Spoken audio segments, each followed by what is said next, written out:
Divorce के cases बहुत हो रहे हैं and you will be surprise कि हम देखते हैं सोशल मीडिया पे कि एकदम फेरी टेल शादियां हो रही है, बिल्कुल बहुत पैसा खर्च हो रहा है, बट अर्ली डिवोर्सेस भी हो रहे हैं। अर्ली आने के बाद फैमिली की ऐसी सिचुएशन बदल गई, व्यवहार बदल गया, चीज़ें बदल गई और फिर उन माँ बाप को तिरस्कृत होना पड़ता है। तो बोला जाता है कि आपका बेटा वो जी बिल्कुल, आपके बेटे को हमने हमारी हिरासत में है, हम फलाने पुलिस स्टेशन में है, मैं कमिश्नर हूँ, DYSP हूँ और उसने कोई क्राइम किया है, रेप किया है और आप आओ। लॉ कॉलेज में गोल्ड मेडलिस्ट, सूरत की जानी मानी वकील एडवोकेट हीरल के पानवाला, फैमिली, महिलाएं और बच्चों से जुड़े सभी मामलों की स्पेशलिस्ट, अपने 18 साल के अनुभव के साथ साइबर क्राइम, विल और डाइवोर्स के बारे में कानून क्या कहता है वो हमें बता रही हैं। तो जीवन के रंग रश्मि के संग में आप सभी का बहुत बहुत स्वागत है और जीवन के रंग रश्मि के संग में हीरल के पानवाला, आपका बहुत थैंक्स फॉर हैविंग मी।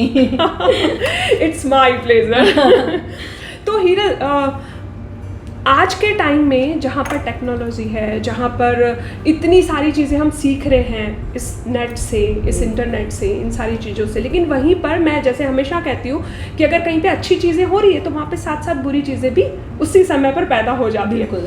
कि जब ये साइबर क्राइम जैसी चीज़ों में, क्योंकि हमें पता भी नहीं होता और हम उलझ जाते हैं, तो उसमें कानून क्या कहता है, उसमें आपकी क्या एडवाइस है?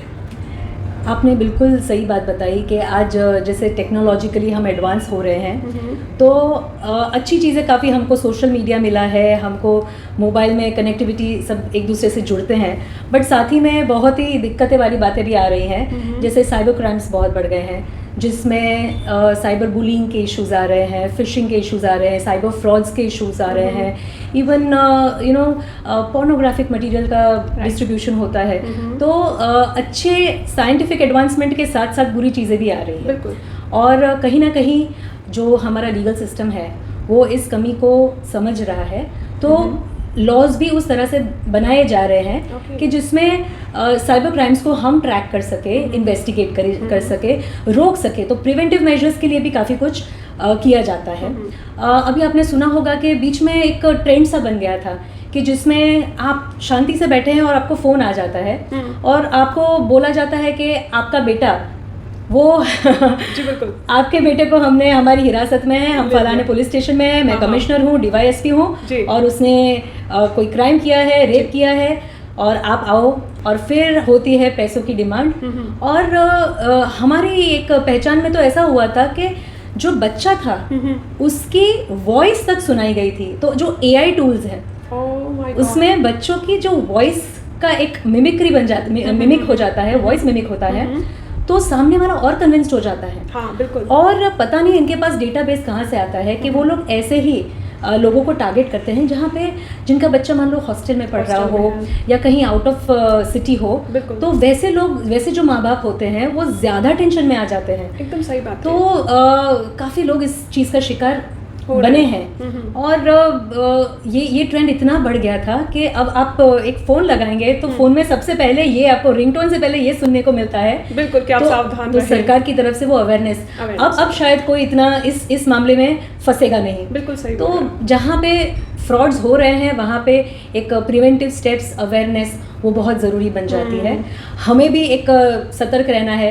पहले बहुत आता था कि एक लिंक आती थी लकी ड्रॉ की, आपको इतने पैसे मिलेंगे और उसमें भी आप लिंक को जैसे ही आप क्लिक करते हैं तो उसमें आपके क्या हो जाता है कि पूरा जो फ़ोन होता है वो क्लोन हो जाता है और फिर आपके सारे बैंकिंग डिटेल्स और सब पहुंच जाती है। बिल्कुल। तो ये बहुत ही खतरनाक चीज़ें हैं, पर अब लोग समझ रहे हैं, अब जल्दी से क्लिक नहीं करते। प्रोटेक्टिव जो सॉफ्टवेयर है वो भी अपडेट हो गए हैं कि इस चीज़ से बचा सके। फिर भी ये बोलूँगी कि साइबर क्राइम जैसे जैसे बढ़ रहा है वैसे वैसे उसको हम लॉ से एड्रेस कर रहे हैं, पर पूरा अभी तक हम बचे नहीं हैं। हमें सतर्क रहना पड़ेगा। बिल्कुल ठीक बात है। तो ऐसे कौन कौन से कानून, कोई मतलब स्पेशली कोई कानून भी अपडेट हो रहे हैं इस टाइप के? हाँ, साइबर लॉ रिलेटेड जो कानून है वो इंफॉर्मेशन टेक्नोलॉजी एक्ट है। ओके। और उसमें काफ़ी अपडेशंस आते रहते हैं time to time with advancement. तो अभी तो साइबर क्राइम के रिलेटेड आप रिपोर्ट भी कर सकते हैं। 1930 पे आप डायल करके आप पूरा सपोर्ट ले सकते हैं। एंड यस, कोई भी प्रॉब्लम हो आप साइबर सेल को भी डायरेक्टली जाके आप मतलब डरने की बात नहीं है। हाँ। आप अगर ऐसे कोई आपके साथ केस हो तो ऐसा नहीं कि भाई चक्कर कौन काटेगा कि ये कौन करेगा, नहीं, इसमें पूरा यहाँ पे तो पूरा सहायता मिलती है। ऑलराइट, तो जैसे अभी आपने साइबर क्राइम और अपनी मतलब बाकी चीज़ें भी आपने जो बात करी, उसी में से एक क्वेश्चन आया मेरे दिमाग में कि अभी टीनेज में बहुत सारी गलतियाँ हो जाती हैं टीनेज में, है ना, और फिर वो अक्सर ब्लैकमेल के शिकार होते हैं, फिर पेरेंट्स भी बहुत बुरी तरह से उन सारी चीज़ों में फंसते हैं। तो जब कोई बच्चा या कोई पेरेंट्स या कोई फैमिली इस टाइप से फंसे तो आपकी उनके लिए क्या एडवाइस है? हम लॉ में ऐसे मानते हैं कि prevention is always better than cure. बिल्कुल राइट, बिल्कुल। तो माँ बाप को बहुत ही अवेयर रहने की ज़रूरत है। आपने सुना होगा अभी एक वेब सीरीज़ बहुत ही ज़्यादा चल रही है एडोलेसेंस करके। उसमें 13 साल का बच्चा किसी का मर्डर करता है और उसका जो रीज़न है वो ये है कि साइबर बुलिंग का शिकार बन रहा है और उस रेज में वो ऐसा सब चीज़ें कर रहा है। तो आज के दौर में मतलब सोसाइटी इस स्पेस पे एडवांस हो रही है कि बच्चे भी इसका शिकार बन रहे हैं और आपको या मुझे शायद नहीं पता हो कि हमारे बच्चों के मन में क्या चल रहा है, क्योंकि बहुत जगह से इंफॉर्मेशन के सोर्सेज आ रहे हैं, कोई फिल्टर नहीं है। तो हमें हमारे बच्चों को काफ़ी संभालना है, उनको अवेयर करना है, साइकोलॉजिकली बहुत अच्छे से हमको पेरेंटिंग करना है। बट अगर हम ऐसा शिकार बनते हैं तो of course you have to take legal help also. अगर कहीं पे लग रहा है कि आपका बच्चा कोई गलत कोई गलत कंपनी में लग गया है या कुछ भी है, तो you can definitely consult a lawyer कि ऐसे में हम क्या कर सकते हैं। लोग के पास में है इस चीज का इलाज, ऐसा नहीं है कि नहीं है। एक एक्ट है जुवेनाइल जस्टिस एक्ट। उसमें जो डीलिंक्वेंट जुवेनाइल्स होते हैं, जो मतलब कायदे के संघर्ष में आने वाले किशोर, बाल किशोर, उनके लिए भी एक एक्ट है और चाइल्ड वेलफेयर बोर्ड है, तो वहाँ से भी हमको हेल्प मिलती है। बट येस डेफिनेटली एक शुरुआत हमको घर से करनी है कि हम हमारे बच्चों पे अच्छा सा कंट्रोल रखें, केयर करें। आपने सुना होगा कि कितने बच्चे ऐसे जो बोलते हैं ना कि बड़े माँ बाप के बच्चे जो जिनको लोग बोलते हैं नबीरे। वो लोग ऐसे नई BMW लेके 16 साल की उम्र में निकल जाते हैं, रैश ड्राइविंग करते हैं और उसमें किसी की जान भी जा सकती है। तो ऐसे केसेस में अब सुप्रीम कोर्ट ने भी लाल आंख दिखाई है और एक लेटेस्ट अभी एक वडोदरा में केस हुआ था, उसके बाद तो पेरेंट्स की जवाबदारी कानून ने ला दी है कि पेरेंट्स जो है उनकी जवाबदारी रहेगी अगर बच्चे उनके ऐसे अंडर एज में अगर बाहर ड्राइविंग के लिए अगर निकले तो ये बहुत बहुत बड़ी बात है और बहुत ही ज़्यादा ज़रूरी है ये चीज़। मतलब वो लोग एकदम हाथों मुट्ठी में अपनी जान लेके चल रहे होते हैं और उन्हें आइडिया भी नहीं होता उस जोश के अंदर। पेरेंट्स के लिए सबसे बड़ा ट्रस्ट उनके बच्चे ही हैं। और ऐसी चीज़ें होती है कि भाई ठीक है, एक एज के बाद में पेरेंट्स अपनी प्रॉपर्टी, अपनी सारी चीज़ें बच्चों के नाम आराम से कर देते हैं और इसमें कोई बुराई भी नहीं है। लेकिन अब कई केसेस ऐसे भी देखने को मिले कि प्रॉपर्टी आने के बाद फैमिली की ऐसी सिचुएशन बदल गई, व्यवहार बदल गया, चीज़ें बदल गई और फिर उन माँ बाप को तिरस्कृत होना पड़ता है। तो क्या जब आप प्रॉपर्टी किसी के नाम कर रहे हो तो क्या कोई ऐसा लॉ भी है कि उस चीज़ का हम ध्यान रखें और जो सामने वाला है उसको भी हमेशा इस चीज़ का ध्यान रहे कि नहीं, मुझे मेरी लिमिट्स क्रॉस नहीं करनी है? आपने बहुत ही सही जो सोसाइटी में जो अभी चल रहा है रियल फैक्ट उसकी बात करी है रश्मि।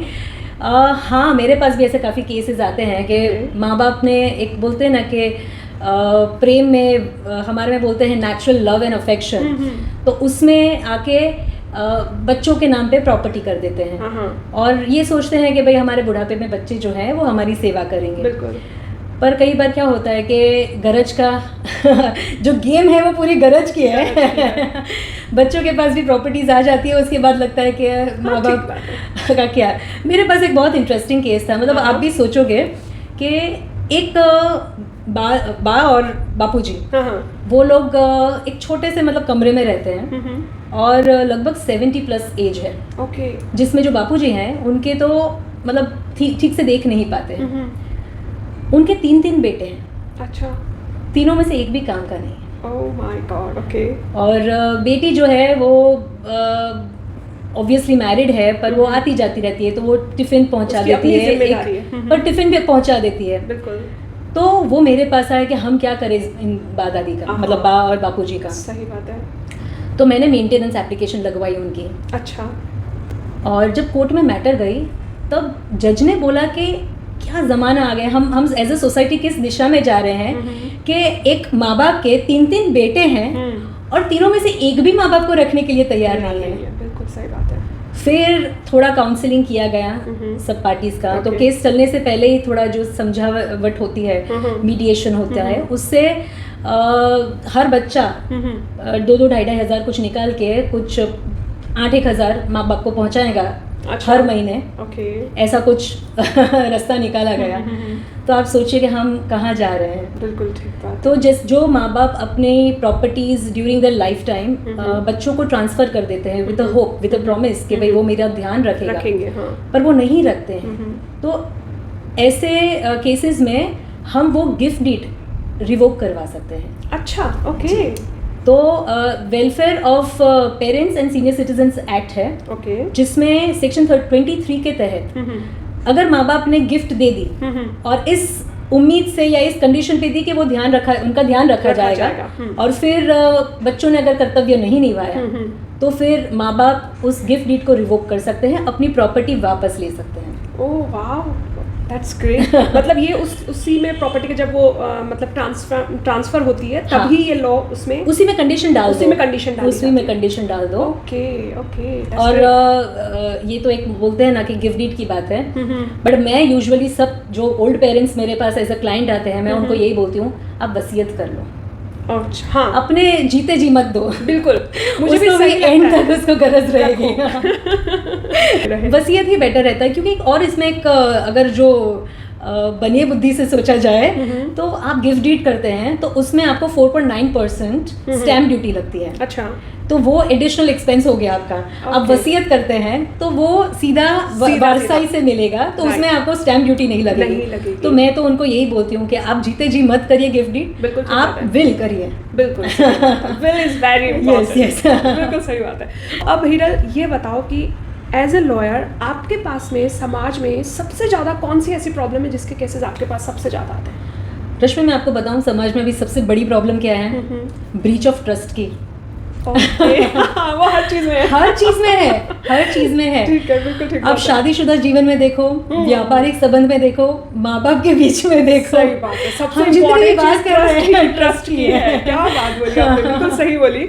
मतलब रियली में अगर लाइफ को अच्छा बनाना है तो भाई ट्रस्ट सबसे इम्पोर्टेंट है हर जगह पर। वही सबसे महंगी चीज है, ट्रस्ट जल्दी से नहीं मिल रही है।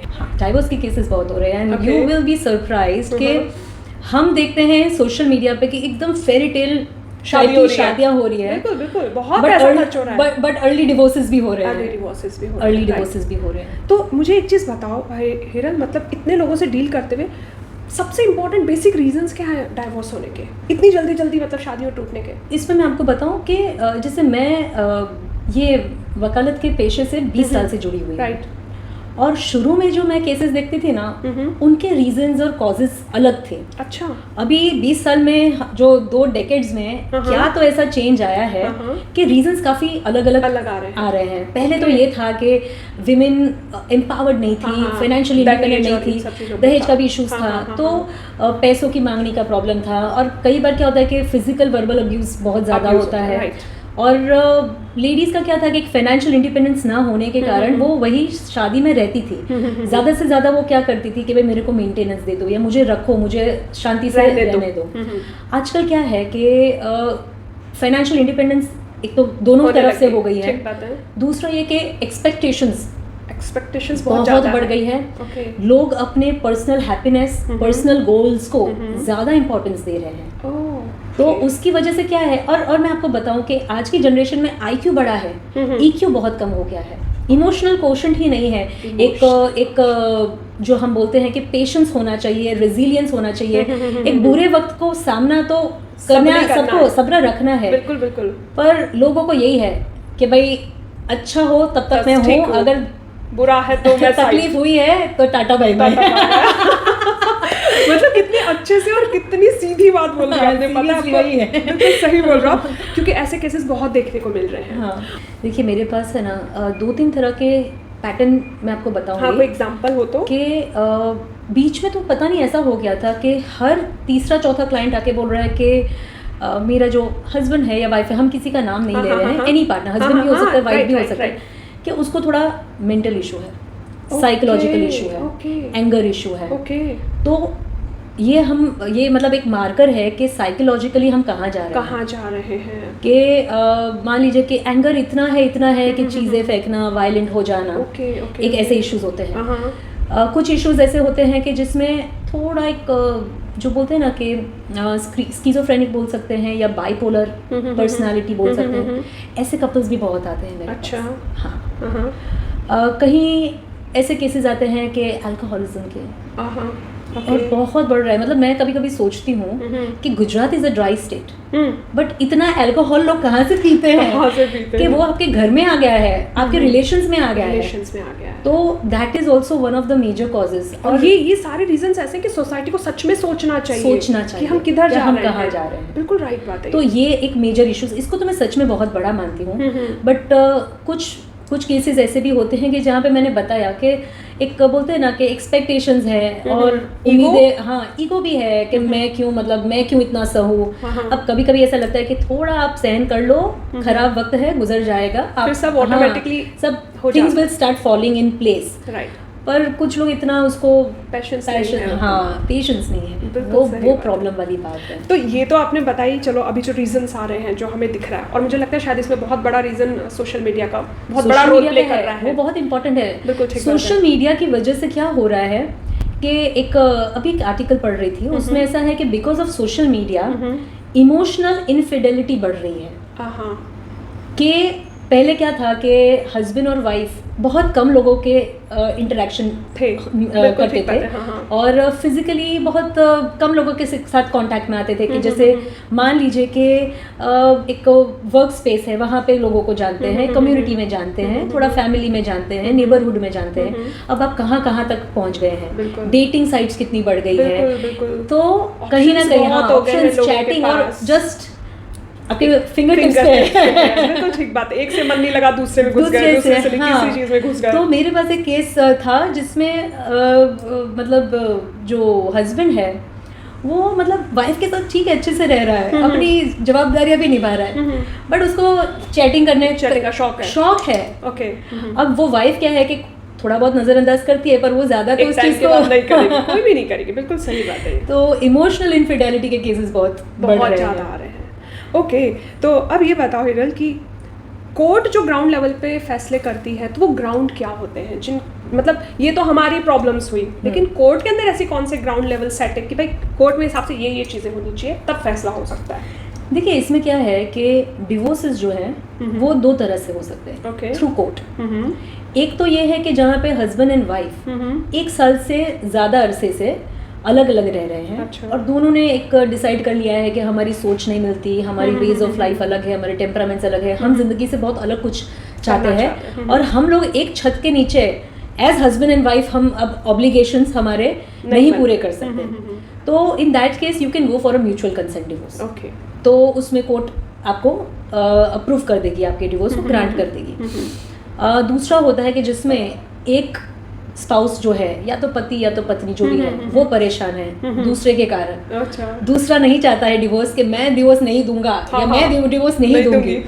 तो जो डिवोर्स लेना चाहता है उसको फॉल्ट ग्राउंड्स पे जाना पड़ेगा। वो फॉल्ट ग्राउंड्स क्या क्या हो सकते हैं कि जैसे क्रूअल्टी, अत्याचार हो रहा है, वो मानसिक अत्याचार हो सकता है, वो शारीरिक भी हो सकता है, प्लस अत्याचार की जो डेफिनेशन है उसको भी बहुत मतलब ब्रॉड है। ब्रॉड है, ओके। जैसे मैंने अल्कोहलिज्म बोला कि अल्कोहलिज्म की वजह से आदमी, मान लो एक केस में भी था कि आदमी पी के पड़ा रहता था, मतलब जैसे सोसाइटी में मान लो कि दारू पी के आया और गिर गया, उसकी वजह से एम्बैरेसमेंट, जो सोशल एम्बैरेसमेंट होती है, उसको भी क्रूअल्टी में गिना गया है। अच्छा।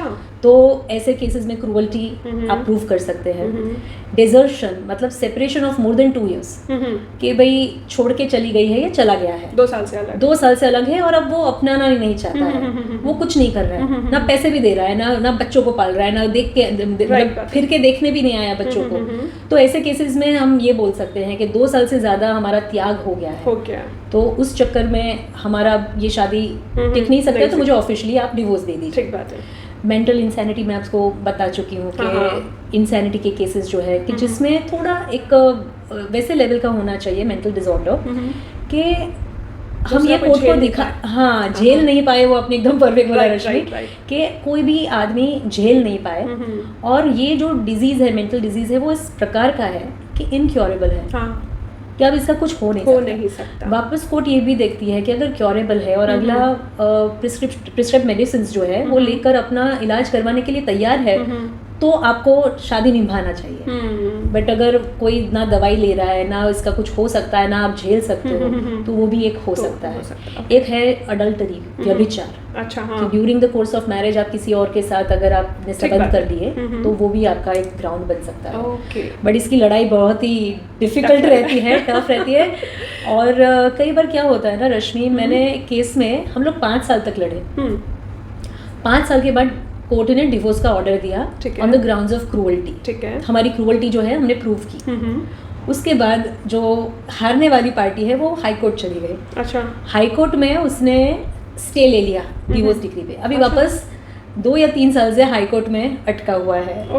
तो जीतने के बाद भी हम लोग की वेटिंग में है।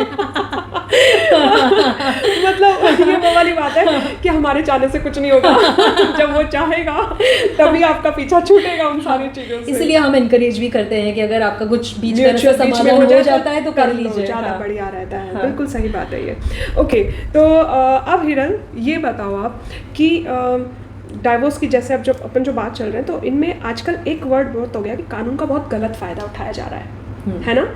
तो क्या ऐसे धोखाधड़ी के, ऐसे कानून का गलत फ़ायदा उठाने वाले केसेस भी आपके सामने आए? आपको कहीं फेस करना पड़ा ऐसी चीज़ें भी?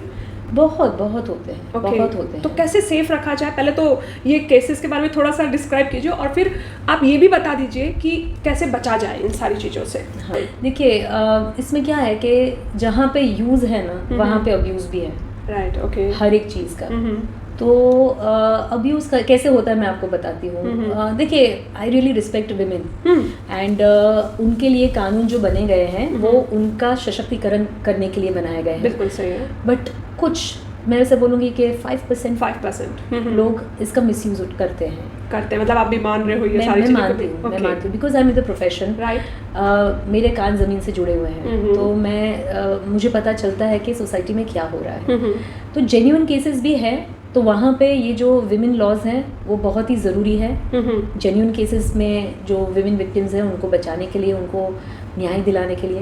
बट कुछ लेडीज ऐसी हैं जो इसका मिसयूज़ करती है। मिसयूज़ भी करती है। तो ऐसे बहुत सारे केसेस हैं। तो उनको आप क्या एडवाइस करना चाहोगे? मैं ऐसा बोलूँगी कि भाई use women laws as a shield of protection, right, not weapons of attack. बिल्कुल, आप अटैक करने के लिए मत करिए। तो मतलब उनको न्याय मिलता है जिनके साथ गलत हुआ है? न्याय मैं ऐसा मतलब आपने ऐसा सवाल कर दिया कि मुझे अब बहुत ही ज़्यादा डिप्लोमेटिक रिप्लाई देना पड़ेगा। बट देखिए, मैं ग्रे एरिया है। मतलब दोनों ही झेलते हैं कुल मिला के। हाँ, दोनों ही झेलते हैं और चीज़ें थोड़ी मतलब खराब हो रही है, सोसाइटी में हो रही है, विच इज़ कंसर्निंग। ये सोचने लायक बात है। सोचने लायक बात है। अच्छा, क्या कुछ रैकेट्स भी चलते हैं इस टाइप के जो ये काम करते हैं? बिल्कुल। मैं बस ऐसे ही कुछ बोलना चाहती थी पर मैं नहीं बोली। नहीं, एक कुछ मामलों में ऐसा है कि ऑर्गेनाइज्ड रैकेट्स चलते हैं, हनी ट्रैप्स चलते हैं। अच्छा, मतलब शादी करो और फिर डाइवर्स दो। हाँ, वो भी है। मान लो कि आज नौकरी के लिए मांगने में गई हूँ और फिर इसने मेरे को बुला के मेरे साथ ये कुछ किया। या तो कभी कभी क्या होता है कि भाई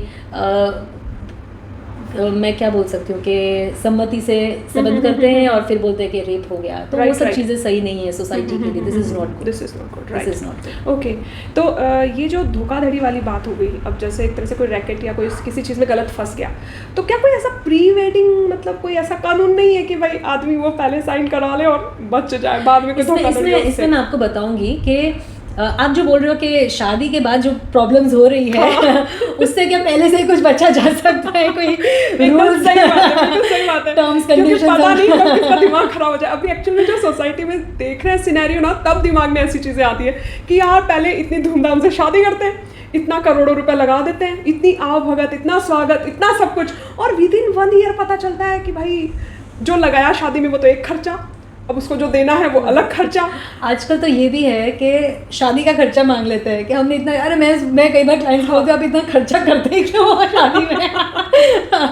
तो वही ये चीज़ें देख के मुझे ऐसा लगता है कि क्या कोई प्री वेडिंग प्लान या कोई कानून भी होता है क्या? हाँ, कि दोनों उस चीज़ से बंधे रहे कि नहीं हमने गलत नहीं करना है। हाँ, इसमें ऐसा है कि एक तो ये कॉन्सेप्ट है प्री न्यूक्चुअल अग्रीमेंट्स, उसको प्रीनप्स बोलते हैं। अच्छा। तो प्रीनप्स वेस्टर्न कंट्रीज में काफ़ी कल्चर है, क्योंकि वेस्टर्न कंट्रीज में कानून भी जो डिवोर्स का है वो अलग है हमारे इंडिया से। तो उसमें क्या है कि वहाँ पे तो मतलब 50-50 पूरा प्रॉपर्टी एसेट सब चीज़ों का 50-50 डिस्ट्रीब्यूशन होता है। अच्छा। हमारे यहाँ पे वो सिस्टम नहीं है। प्लस हमारे यहाँ पे क्या है कि जैसे हिंदू मैरिज एक्ट की बात करी, हिंदू मैरिज एक्ट तो 1955 में बना। उससे पहले तो ये सिनेरियो था कि हिंदू में तो शादी को एक संस्कार माना गया है। बिल्कुल बिल्कुल 7 जन्मों का बंधन है, वो तोड़ा नहीं जा सकता है। हाँ। तो ये तो कोडिफिकेशन हुआ, उसके बाद डिवोर्स का प्रावधान डाला गया है। अच्छा। तो जो भी डिसाइड होता है वो हिंदू मैरिज एक्ट के हिसाब से डिसाइड होता है, जिनको ये हिंदू एक्ट लागू होता है। तो ऐसे केसेस में हमारे जो कानून है वो ऐसे प्रीनप्स को अभी तक लीगली रिकॉग्नाइज नहीं कर रहे, वो नहीं करते हैं। बट फिर भी काफ़ी लोग उसको बना रहे हैं। कैसे कि कुछ तो टर्म्स एंड कंडीशंस डाल देते हैं, और जैसे शादी के बाद काफ़ी हमारे पास ऐसे केसेस आते हैं कि बोलते हैं कि इन्होंने शादी के टाइम पे ये नहीं बताया था कि इनको ऐसे मान लीजिए कि बैंकरप्सी है, या इन्होंने ये नहीं बताया था कि लड़की को ये प्रॉब्लम है, या उसको एपिलेप्सी आती थी, या तो वो सब जो चीज़ें हैं ना, तो मैं ऐसा सोचती हूँ कि प्रीनप्स में आप ये सब चीज़ें जो है वो खुलासे कर लो। राइट। तो कोर्ट इंटेंट तो पड़ेगी। हाँ। ये आपने बोला था उस टाइम पे, मतलब ये आपको कम्युनिकेट हुआ था तो वो तो पता है। सही बात है। फिर कई बार क्या होता है कि शादी के टाइम पे बोलते हैं कि हाँ लड़की को हम काम करने देंगे, नौकरी करने देंगे, उसके बाद घर पे बिठा देते हैं। तो वो अगर डिसाइड हुआ है ना कि ये डिसाइड हुआ था हमारे बीच में, ये खुलासा हुआ तो वो डाल दो अंदर। सही बात, बिल्कुल सही बात है, ताकि बाद में कोई लफड़ा झगड़ा नहीं चाहिए। हाँ, मैं तो ऐसा ही मानती हूँ। हाँ, क्योंकि झगड़े बाद में जब होते हैं ना, तब लोग ये मतलब बोलते हैं कि उस टाइम पे तो हमने डिसाइड किया था। अब उस टाइम पे किसने क्या बोला था किसको पता, मतलब क्या प्रूफ है? ओरल के अलावा कुछ है कोई प्रूफ नहीं है। हाँ। इसलिए डाल देना चाहिए। और वेस्टर्न कंट्रीज में तो ये भी डालते हैं कि डिवोर्स के टाइम पे इतना % ही तुम्हारे को प्रॉपर्टी मिलेगा। अच्छा। ठीक बात है, बिल्कुल सही बात है। यहाँ पे तो कानून ही डिसाइड करती है, कोर्ट्स डिसाइड करती है on the basis of evidence. देखिए मैं ऐसा मानती हूँ, मैं डाइवोर्स को बहुत गलत नहीं मानती हूँ, क्योंकि जेन्युइन केस में हमें भी लगता है कि हाँ, हमें लगता है जेन्युइन केसेस में कि डाइवोर्स बहुत ज़रूरी बन जाते हैं कि ये लोग अपने मतलब एक दूसरे के साथ खुश रह ही नहीं पा रहे, तो they should get a second chance. बिल्कुल ठीक बात है। पर कुछ केसेस में ऐसा हमें खुद को फील होता है कि ये बहुत जल्दी कर रहे हैं। हाँ, मतलब आप लोगों को गुंजाइश लगती है पूरी। हाँ, कि ये जल्दी कर रहे हैं। कहीं पर क्या होता है कि किसी का नेचर ही ऐसा है कि पहली शादी में अगर नहीं निभा पाया तो दूसरी क्या निभाएगा, वो भी होता है। अच्छा। तो सब केसेस में गलत नहीं है, पर कुछ केसेस में ऐसा लगता है कि ये इसने गलत किया है, और चांसेस है कि इसकी दूसरी शादी पे बिगड़ेगी, क्योंकि शादी के जो नॉर्म्स है उसमें जो एक ऑब्लिगेशंस है, ये हाँ ये जानता ही नहीं है या जानती ही नहीं है। Right, okay. वैसा अभी आपको मैं बताऊं कि सिंगल मदर के केसेस बहुत बढ़ रहे हैं। मतलब अच्छा, शादी कर ली, बच्चा भी हो गया है, अब नहीं शादी अच्छी नहीं जा रही है, अब आदमी तो चाहता है कि डिवोर्स ले लेता हूँ, अच्छा, और दूसरी ज़िंदगी शुरू करता हूँ। Women doesn't want to get remarried. वो सोचती है कि मैं सिंगल मदर बनूंगी, मैं अपना कमाऊंगी, मैं अपने बच्चों को पालूंगी, मेरा हो गया।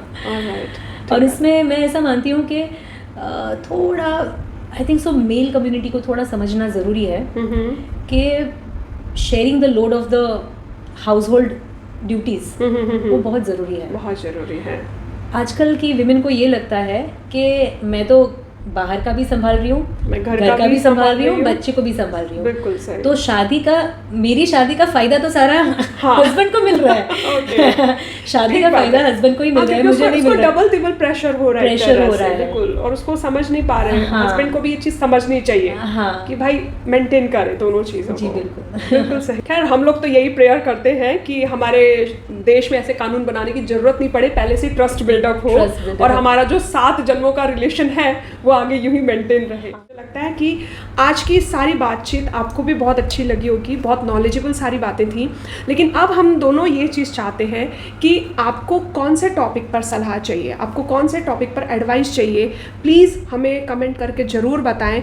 क्योंकि समाज में अवेयरनेस लेके आना, समाज में जागरूकता लेके आना, लेकिन वो जागरूकता आपके भलाई के लिए होनी चाहिए, आपके विनाश के लिए नहीं होनी चाहिए।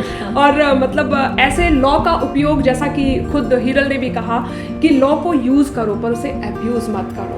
ये बहुत इंपॉर्टेंट चीज़ है। तो प्लीज़ आज का वीडियो आपको कैसा लगा ज़रूर बताइएगा। और thank you very much Hiral, इतना क्लियर मतलब आपने सारी चीज़ें बताई। और हम कोशिश करेंगे दोनों कि हम आपके लिए एक सीरीज़ की तरह से इस चीज़ को लेकर के आए। तो प्लीज़ इस वीडियो को ज़्यादा से ज़्यादा लाइक कीजिएगा, शेयर कीजिएगा, सभी के साथ फैलाइएगा और अवेयर रहिए अपने आप के लिए, अपनी फैमिली के लिए। Thank you very much. जीवन के रंग रश्मि के संग को यूं ही अपना प्यार देते रहिएगा। Thank you.